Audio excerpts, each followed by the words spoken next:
Hi brother. கத்த நல்லவர். Praise the Lord. ஒரு வசனத்தை படிச்ச எஸ்தர் புஸ்தகம் 7வது அதிகாரம் 10வது வசனம். அப்படியே ஆமன் மொர்தெகாய்க்கு ஆயத்தம் பண்ணின தூக்கு மரத்திலேயே ஆமானை தூக்கு போட்டார்கள். அப்பொழுது ராஜாவின் உத்திரம் தணிந்தது. எனக்கு ரொம்ப வசனம் பிடிக்கும்.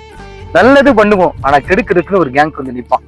ஆனா ஆண்டவருடைய பிள்ளைகளே, கர்த்தரை நம்புகிறவங்களை பார்த்து சொல்றேன், நீங்க நல்லது பண்ணும் பொழுது ஆப்போசிட் யாராவது தவறா பண்ணாங்கன்னா அவன் வெட்டின குழியில அவனை விழுந்துருவான். கவலைப்படாதீங்க, கர்த்தர் நம்ம கூட இருக்கிறாரு. ஏனண்டா நன்மை செய்ய திராணிகிறது. நன்மை செஞ்சுட்டே இருப்போம், ஒரு நாள் அதோடைய படம் நிச்சயமா காண்போம். ஆனா இங்க ஆமான் வெட்டினா, ஒரு தூக்கு மரம் மொர்தெகாய்க்கு அரேஞ்ச்மெண்ட் பண்ணான்.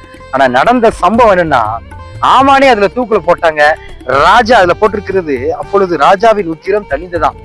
அகேன்ஸ்டா இருக்கிறவனை கர்த்தர் போட்டு உங்களோட ஆபீஸ்லயோ அல்லது நீங்க பண்ற எந்த காரியத்துல இருந்தாலும் எதிரா இருக்கிறானா கவலையப்படாதீங்க, அமைதியா இருங்க. கர்த்தர் உங்களுக்கு யுத்தம் பண்ணுவார். கர்த்தரை நம்புங்க, கர்த்தரோட வாழுங்க. கர்த்தர் நல்லவர். ஆமென்.